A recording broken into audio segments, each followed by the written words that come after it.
Hello there, my little chicks and cocks. What Culture of Wrestling's Adam Cleary here, back as ever for your latest hot fried slice of delicious, nutritious #good after news. And as a special treat for you today, not only are we dropping the lag like some kind of glitchy Hulk Hogan, but I am joined not by Housewife's favourite and stylish masturbator Adam Nicholas, but by your pal and mine, it's Andy Murray.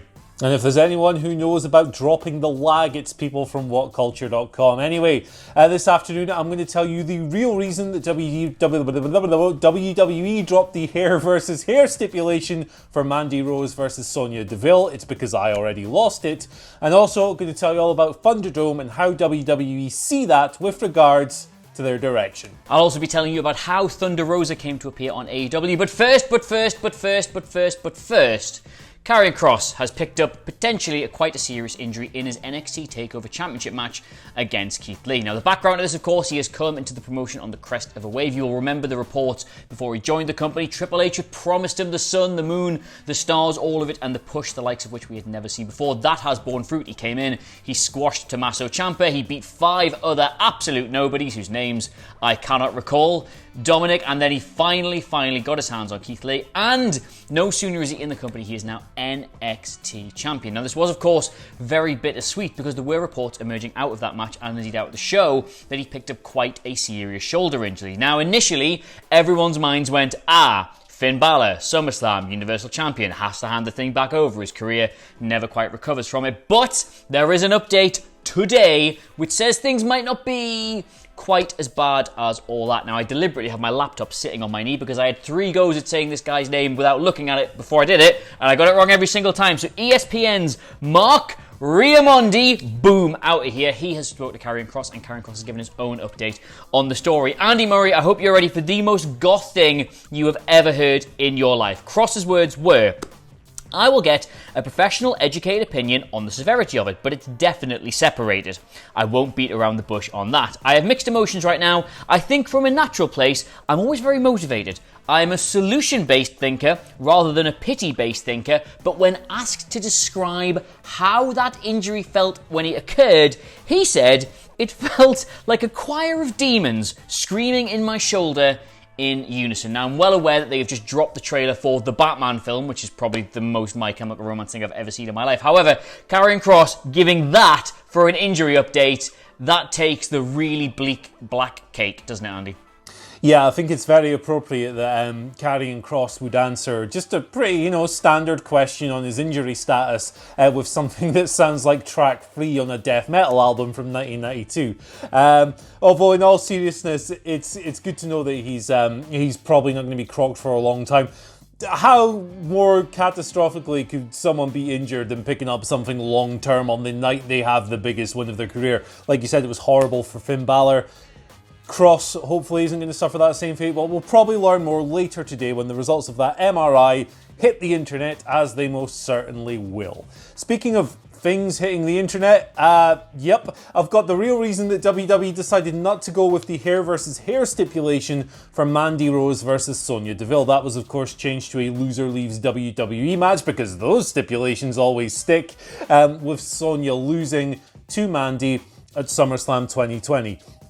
This comes from Dave Meltzer, who was on the Saturday Night's Main Event podcast, as he often is, and he said that basically Sonya, following the incident that went down in her home in Florida a week or so ago, when that armed nutjob basically walked into the house, attempted an armed kidnapping of her, the police came, arrested him, all that stuff. When that went down, after consulting with her lawyer, Sonya was told basically you can't show up to hearings looking drastically different from when you first reported. She was advised to. Actually, Dave's exact quote here is, looking different or something like that, which is very Dave indeed.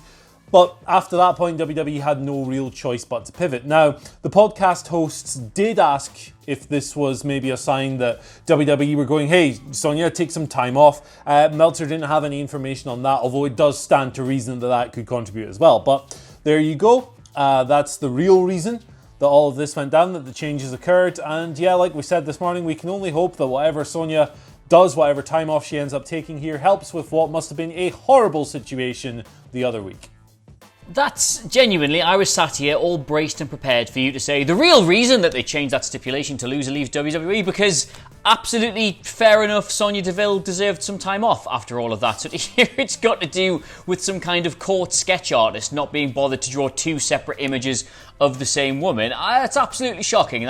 That's dreadful. That's really terrible. Yeah. Either way, I hope Sonya Deville does have some time off, because as you quite rightly say, if a nut job breaks into your house, the least you want work to do is offer you 2 weeks of just sitting in front of the television. Now, speaking of sitting in front of the television, if you've been doing that lately, you will have noticed that the challenger for Hikaru Shida's AEW Women's Championship looks like it's going to be NWA's Thunder Rosa. Now, if you're a long-term WWE fan, you'll be sitting there thinking, oh, this is an invasion angle. They must have bought NWA Power. How else could these two promotions ever hope to cross-promote? And, well, the simple answer is, it's not like that. It isn't like that at all, because your pal and mine, the Sugarman Tony Khan, has struck a deal with, and every time I read this, I have to double-check it and Google it to make sure I haven't just lost my mind, Billy Corgan from the Smashing Pumpkins, who does, of course, run NWA. And they have just decided that with no obvious opponent for Shida in AEW, of course, Britt Baker is still injured. People like Bea Priestley have left the promotion, others still having difficulty getting in there. It just makes sense to do a big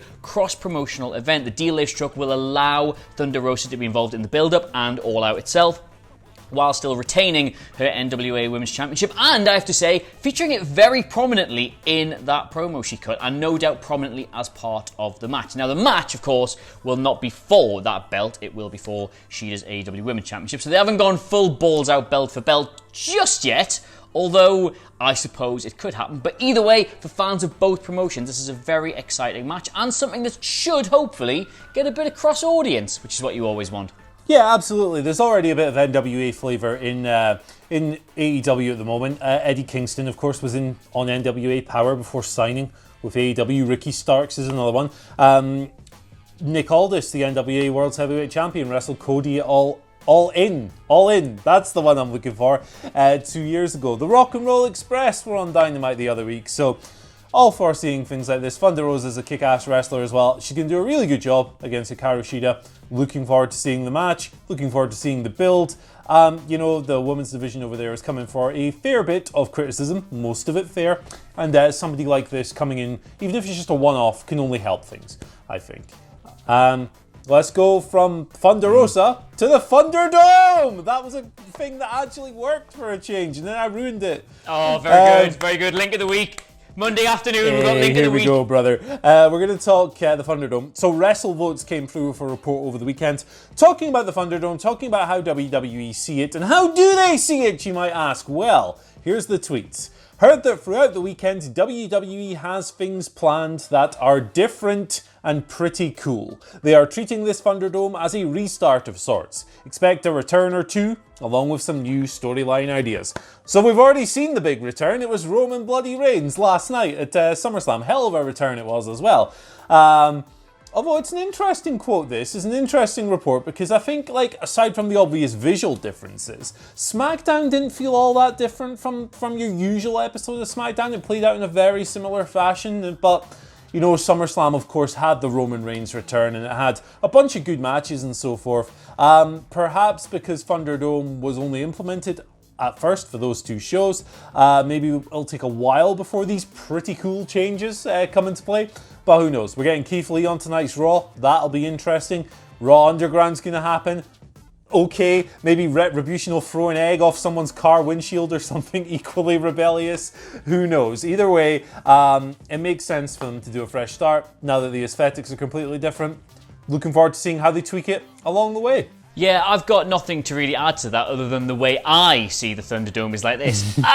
There's so many and they're too bright. Oh wait, no, sorry, that's Roman's new teeth. Anyway, that is your hashtag Good After News. Let us know what you made of it all in the comments below. And of course, don't forget to like, share and subscribe. Andy, my dearest chum, where can they get you on Twitter? Find me on Twitter at Andy H. Murray. The H stands for, hey, you've already had one today. You're not getting another one, you greedy pricks. You can find yourself on Twitter, Adam Cleary at Adam Cleary, Clery, the entire WhatCulture wrestling family. Available to you at WhatCulture WWE. But in the meantime, this has been your hashtag Good After News, and we will see you soon. It now always feels like it's going to work that. Never does. Goodbye.